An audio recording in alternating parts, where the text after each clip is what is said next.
I'm Janice Edwards. Coming up on Signature Silicon Valley, how Ken and Caretha Coleman are putting their signature on our valley. Then entrepreneur Mark Saket is back with us, and the YWCA has an important event. We'll preview that, plus how you can support Sacred Heart Community Service. That's all next. Join us.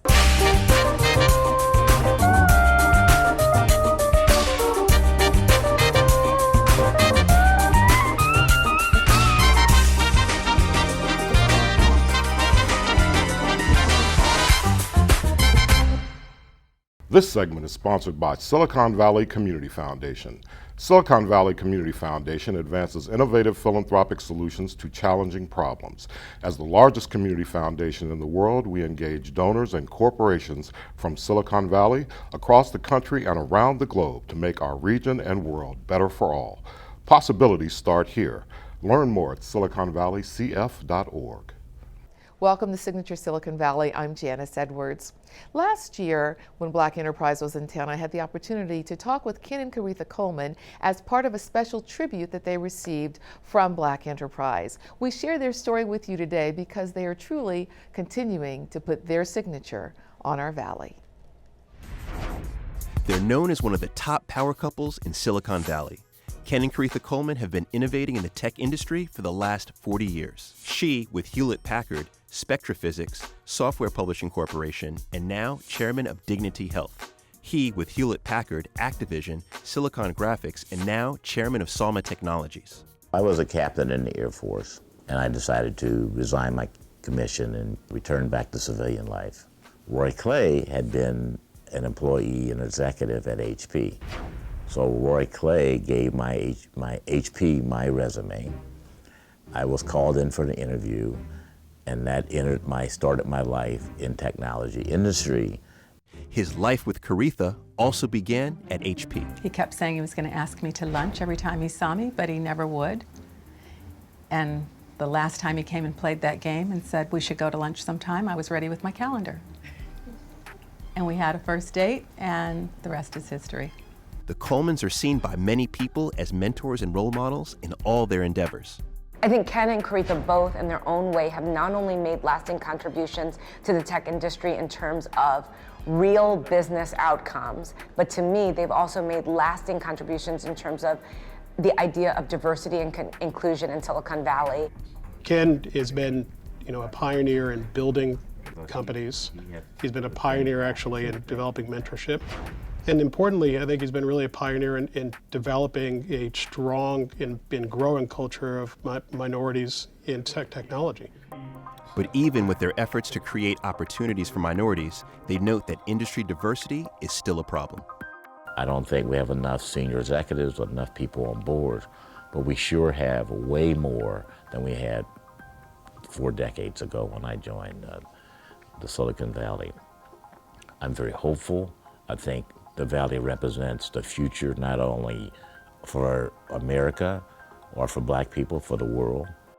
They truly are a couple that cares about making sure that the leadership and employees in the tech field represents the diversity not only of California, but the diversity of this nation. We do have these areas that are of great importance in life where we pretty much see the world the same way.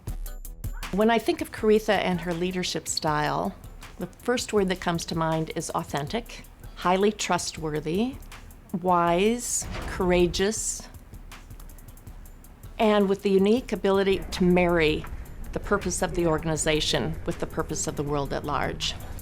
Ken Coleman's impact in the tech world has been monumental in many ways, having been not only a driving force of many of the household names of Silicon Valley, but he has also helped those companies in turn spawn others. For the Colemans, taking companies and colleagues to the next level in tech is as much a matter of changing attitudes as it is achieving innovations. It's very, very rewarding in that I really do feel like I can help to mentor people who are coming along, people of color especially, and women. It's really important to me. I think that the world right now needs more human kindness in it. I want to be a role model, especially for young Afro Americans, especially for young males you can achieve if you believe, if you work hard, and you challenge the status quo. And if you'd like to contact Black Enterprise, details are on our screen. Entrepreneur, director, filmmaker, and master connector Mark Saket was with us last month. We invited him to continue the conversation to talk about another adventure and venture that is near and dear to his heart. It is the Health and Wellness Network of Commerce. He's the president of the San Francisco chapter. This is a new vision for empowerment in terms of our health. Well, it's a friend of mine, Orly Moore, started it, I want to say about a year and a half ago in New York City. And I was, of course, living in New York part-time, and she's one of my closest friends. And it's basically, think of, I guess, structurally what a chamber of commerce is, right? Businesses supporting businesses to build more business. But she saw that there was a real need in the health and wellness sector. And, you know, people who run health and wellness businesses and doctors and chiropractors and massage therapists and acupuncturists, et cetera, they're just not the best at promoting and marketing. So it's a chamber. Think of it as a chamber of commerce that is for health and wellness professionals and related industries. So anyone who serves those industries. And so she didn't have anybody on the West Coast, and I mean, we're the mecca for this, right? You know, and so she's in New York. I think there's 65 chapters around the world already. Oh wow! Oh yeah, it's growing like crazy. People are really loving it. But she said, I really need somebody on the West Coast, and she's like, you're more connected than anybody. I'm like, all right, I'll do it. You know, so and I have, you know, the Art of Active Networking, which is my networking organization. So I have, you know, 250,000 people in my network worldwide, and I've had my own health journey and health battle, and I thought, okay, well, I'll do this. Do you want to share a little bit about that? Well, I mean, I nearly died 3 times in the last 12 years from MRSA staph infections, and the medicine that they put me on, it's a double-edged sword. It saved my life and has almost killed me. And so I'm dealing with bad neuropathy in my feet. I've had 3 heart surgeries because my heart now doesn't beat in rhythm properly. And my doctor now, who's an extraordinary human being, he's a medical doctor and a naturopath, Dr. Lynn Saputo, has been helping me, and he believes that this medicine may have been what both saved me and has now caused me all this trouble. Right. And so that's led to a journey that's led me to him of 143 doctors in 17 states and 3 countries. Oh my gosh, I didn't realize that. I knew there'd been some concerns. Most people don't know that I've gone through this, and I'm very, you know, like, I'm kind of like, what is the old quote? The key is to be like a duck, smooth and unruffled on the surface, but paddling furiously underneath. Yes, and you have that on your website too, and because we've known each other and talked about many things. And you've kind of known of some of these things I've gone through, but I keep it fairly quiet, as you know, nobody needs to deal with my stuff. And so anyway, I decided that the health and wellness, this is an important thing, because just the journey that I've been on has been so painful and so hard. And you know, you never know, somebody says, I can make you well, or I can help you, or I can do this, and then you spend thousands of dollars and you use your insurance, and if you even have it, and all those kinds of things, and then you still end up back at point zero, and it's very frustrating. And so when she started doing this, I was like, yeah, okay, that's cool, and I like that. And so when she asked me to do the San Francisco chapter, I was like, okay, I'll do it. I own a venue, I have a place I can do the meetings, so we do a monthly meeting, and our kickoff meeting was March 21st in San Francisco, and Dr. Len Saputo spoke. Oh, okay. And he's a medical doctor and a naturopath and an integrative medicine healer, and he's written a book about how pharmaceutical industry is tearing apart medicine. And very interesting. So he just spoke at San Francisco State in front of 1,000 people. I mean, he's very well known. It's called healthmedicinecenter.net is his site. And he puts up hundreds of articles and videos for people, it's all for free, to help others. So he was my keynote speaker, and we kicked off the chapter, and then April 3rd, we had a big health fair. We do a health fair once a month at the Box SF, or once a year, sorry. Right. Not once a month. once a month. You do a lot at the Box SF, but not that, right? Yes. And so the chapter is growing, and we have a little bet with Orly. You know, I told her that I am committing to have the San Francisco chapter to 500 members by the end of 2016. Wow. And we already have like 30 in like a month, so I'll get there. That's a good goal. Yeah, and I know when you set a goal, I have a big mouth, and you know, and you're very well connected. Yeah, I'm connected, and people care about this. It's something that people need to know about, and also it's for, you know, if you're an accountant and you work with health and wellness businesses, then this is the thing for you. Right. And it's cool because it's like $197 a year to join for the first 100 members, and that's for all 100 for the rest of your life.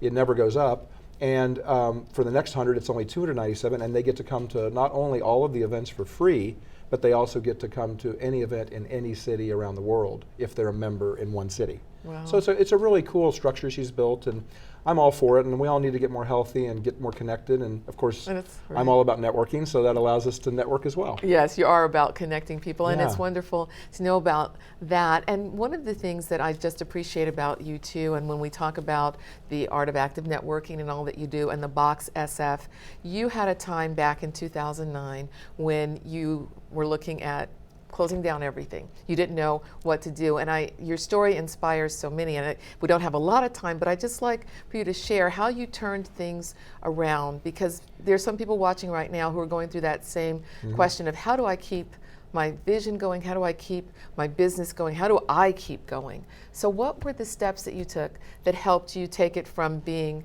in bankruptcy to being a thriving venue now that all these high-tech companies are renting out? Yeah, we were on our way to, well, we own the building, which is a historic, famous building, and my primary business is an advertising, branding, marketing agency, and everybody was getting laid off. All of our big clients, I mean, I think my Warner Brothers clients, I think I lost 200 clients in 9 months. Wow. Charles Schwab went through 6 rounds of layoffs. You know, all my big clients were cutting, and so the building was going to go into foreclosure. The company was doing okay, but we couldn't maintain our rent rolls and all the cost we had. So, and I was very, very adamant that we were not going to lay off our staff, because I was laid off once. I didn't want people being treated the way I had been treated. So, you know, Gretchen and I made the decision at the time to put $750,000 from our retirement into keeping our staff.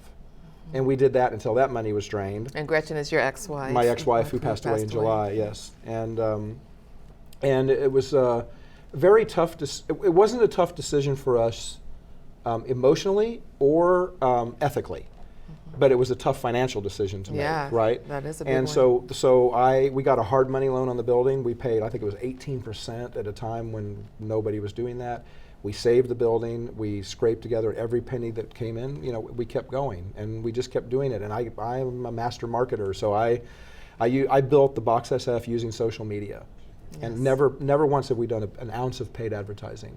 We built it using social media and reputation and servicing the heck out of our clients, and they come back and they love us, and I'm really blessed. You know, I'm really proud of what we built, how we saved it, how it's doing now. My staff, my team. I mean, it's just, you know, there's a great, what's that Winston Churchill quote? The only way to get through hell is to just keep going. You know, but there's a lot in that. There's a lot in what that. happens is so many people get right in the middle of hell or their own personal whatever, and they stop. And they start wallowing around in it, and they slowly start sinking, and then it's unrecoverable. You can't get out. So you have to at least keep going forward and reach out to others too. Reach out to your network and connect with people, and, you know, say, I'm in a struggle, because we all struggle, and that's the thing that I think it's so hard for us to talk about because our egos get in the way, and it's okay to talk about your struggle. I mean, hell, I cry at the drop of a dime or drop of a hat. I mean, I'm just like, I cry, I express myself. People, you know, I've always said, you may like me or you may hate me, but you always know where you stand with me. Right, You know, and, I think that that is really such a gift that you give, and I'm so appreciative of you, and I want to thank you for being here, for the time we've had to chat. Thank you. I've always been happy to get to see you. Yeah, it's good to see you too, and I appreciate what you do, and I appreciate your inspiration that you give to others. So, Mark, thank you. If you'd like to contact Mark Saket, details are on our screen. Rosa Revuelta is the advocacy manager at the YWCA of Silicon Valley. She joins us now to talk about their incredible services, and this is something that I love to do every year, to talk with people about what the Y does, because you have such expansive services, you meet so many needs, and especially at critical times in people's lives. One of the most critical times is often when there's been a sexual assault and someone is in need of help, counseling, and really rebuilding a sense of safety in the world and empowerment. So, Rosa, how does the Y help with when something like that has happened? Well, we actually come into contact with survivors at different, different phases throughout the process. One of the most common is when someone's been sexually assaulted, they speak to law enforcement, they can actually have a forensic medical exam done. And so we get a call from the hospital to be able to respond in person. This could be at 3 o'clock in the afternoon or 3 o'clock in the morning. And so we arrive to the hospital and we accompany a survivor throughout the whole process. We're there really to support them, to help them understand their rights, and make sure they're not alone through the whole process. So they get an exam done that's very similar to what people think of as a rape kit, for example, and then we help them after. So what that means is helping them navigate the criminal justice system, going to an interview with law enforcement, going to court. We can actually sit at the stand with a survivor as they're testifying during the court trials to make sure that they don't feel alone throughout this whole process. And that's really a big piece of it. We try to help them regain trust in others as they go through this process that can be very difficult for anyone to go through. Yes, and it's wonderful that you are there. I've attended your luncheons. I've heard the testimony of people who talked about the hard decision of moving forward perhaps with the criminal prosecution, but saying that they were so glad that they did, and by having someone from the Y there to help them navigate the process, it helped them get a sense of empowerment in the world again. Yeah, definitely. And for a lot of survivors, most people don't ever see themselves being a part of any type of criminal process, and so they don't understand. Like if I wasn't doing this job, I wouldn't know what steps take place after you've reported your assault, or that there are options that people can choose not to report, and we help them understand what each option, like what could be some of the outcomes, so they can do what's best for them. But when they go through it, I think what just helps is to be informed and to have that support, and to make sure that the system is listening to them and taking them to account through each piece. Yes, no, that's very important. I remember interviewing a young man who came forward after some years. He had been abused by a counselor at camp, and he said the why really helped him move forward. So I think one of the things that's important to know for anyone who's watching, whether you have personally experienced a sexual assault or you know someone who is grappling with the impact of that the resources there are really designed to help you in whatever way you want to move forward. And your privacy is respected, and you can make those choices that lead you toward a sense of having your voice heard in the world. You have a number of events. You have a luncheon in May, and then in June you have one that has become very popular, and you have to get a lot of size 13 shoes, but it's really it's really related to the whole idea of empowerment and understanding related to sexual assault. It's called Walk a Mile in Her Shoes, and a lot of political leaders often, Don, that's where the size 13s come in, right? But let's talk a little bit about the idea behind this event. So Walk a Mile in Your Shoes is actually the 14th year. We've been doing this for 14 years now as an organization, and it's grown substantially over the years. This year it's going to be on June 22nd from 5 p.m. to 7 p.m. at Santana Row in San Jose. And what we really do is try to engage men in the movement. We, really 1 in 4 women and 1 in 7 men will experience some type of domestic violence or sexual assault in their lifetime. But the majority of all sexual assaults unfortunately happen to women. And I think, and when it happens to men, it's such a like a hush-hush subject. It's very difficult for men to be able to come forward. And so what Walk a Mile in Your Shoes does, it engages men. It says, yes, men can be a part of this movement as well. And one of the ways you can do is to stand up and say this is not okay. And one of the ways to do that is by participating, by putting on those red shoes and walking a mile in the shoes of someone who is a survivor. And by doing this, it's also just creating awareness in the community that there is an issue here. Sometimes people think it doesn't happen in our neighborhood, it won't happen to someone that I know. A lot of people who walk in this in this event end up finding out that they know someone. If it happens so often, most of us do know someone who's been sexually assaulted or experienced domestic violence. So we have men who come and put on those shoes and take that walk saying that I stand in solidarity. I understand this is an issue and I will not let this continue to happen in my neighborhood or in my world. Yes, and it really makes people think about things differently, especially now when the world is hypersexualized in so many ways, and the whole idea of being able to set boundaries too, because a lot of times it's not a stranger assault, it can be someone that someone knows intimately. Yes. And the lines that should be clear boundaries sometimes are not so clear. That's where awareness comes in as well. Are there sliding scales for your services, sliding scale fees, or what happens if someone is in need but doesn't have the resources? So almost all of our services are free. Like when we go to accompany someone to court or to the medical exam, helping them connect to other agencies, all of those services are free. We have a bit of a sliding scale when it comes to our counseling services. We have a wonderful healing center that is very trauma-informed. We work from a trauma-informed space. Survivor Center, they're the ones who guide the process and let us know what they need, because really they're the experts of their situation. They know what they need. They know what they're ready to do as a next step in their process. And so when it comes to the counseling services, that's really like our only fee, but it is sliding scale depending on their income. Yes, well, it's wonderful that you provide these services, and I thank you so much for joining us. If you'd like to contact the YWCA of Silicon Valley, the details are on our screen. Again, remember, walk a mile in her shoes, and please continue to reach out if you have a need or know someone who does. Jill Mitch is the Fund Development Manager, and Jacqueline Rivera is the La Mesa Verde Coordinator at Sacred Heart Community Service. We often think about Sacred Heart during the holidays, but year-round they have programs and services, so we're glad to have you with us. Jill and Jacqueline, welcome. Thank you for having me. And Jill, if you could give an overview of the services that Sacred Heart offers.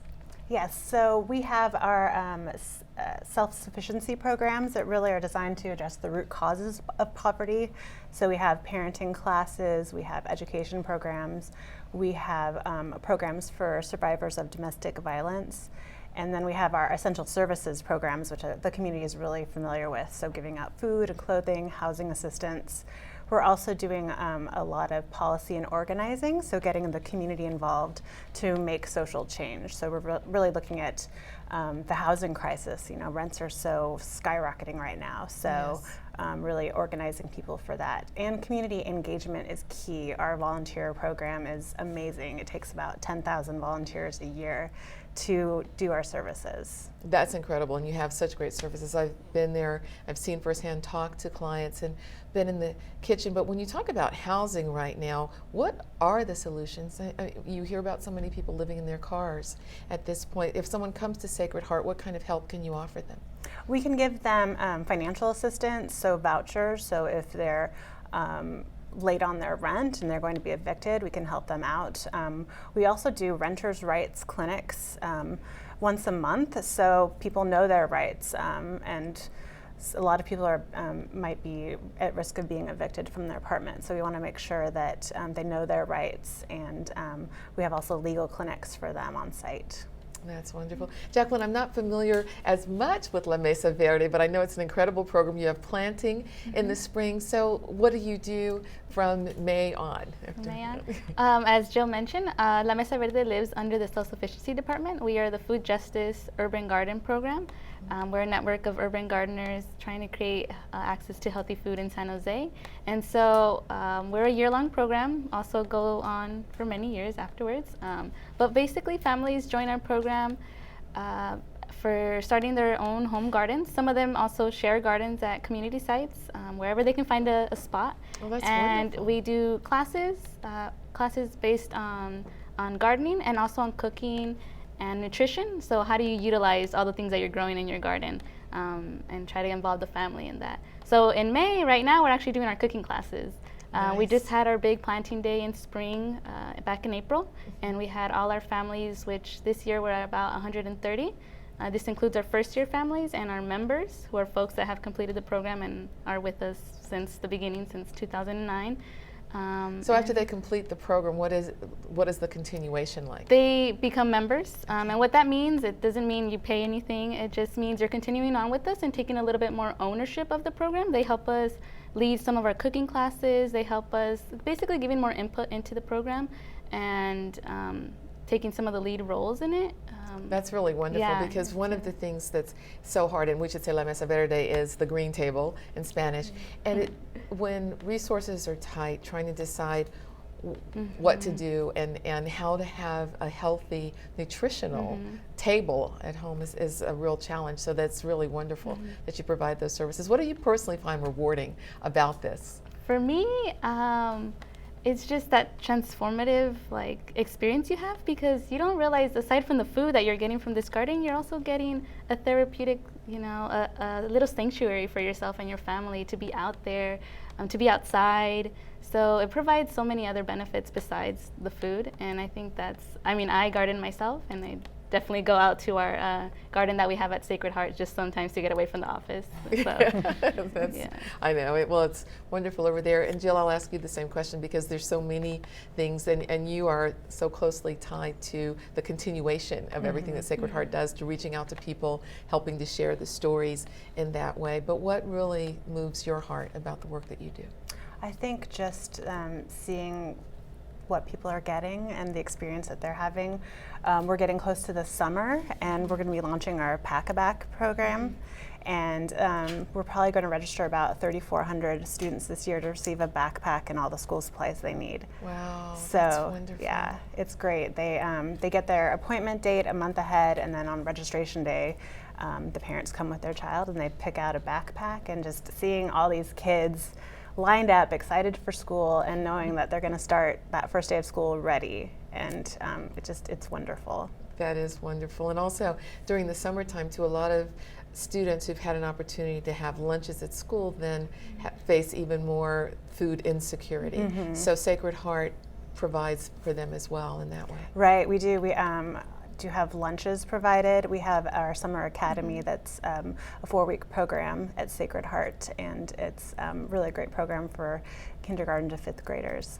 Wow, that is wonderful. Well, thank you for the work that you're doing. It makes a huge difference to so many, and our communities are better and stronger because of you, so we appreciate that. We want to encourage you to reach out to Sacred Heart, or if you know of someone who's in need and might have a little bit of reticence in reaching out, this is a time when many are surprised to know how many people actually have needs, but that's what we're here for, to connect you to those resources so that you're not alone in it and that you have what you need to continue to go forward.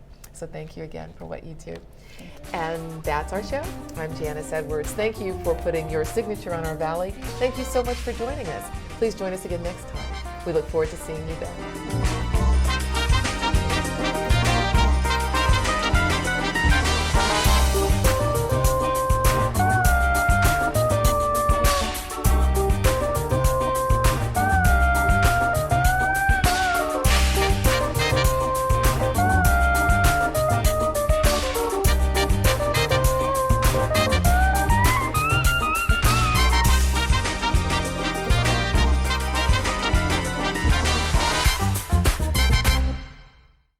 This show is sponsored by Silicon Valley Community Foundation.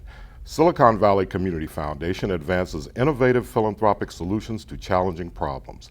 As the largest community foundation in the world, we engage donors and corporations from Silicon Valley, across the country, and around the globe to make our region and world better for all. Possibilities start here. Learn more at siliconvalleycf.org.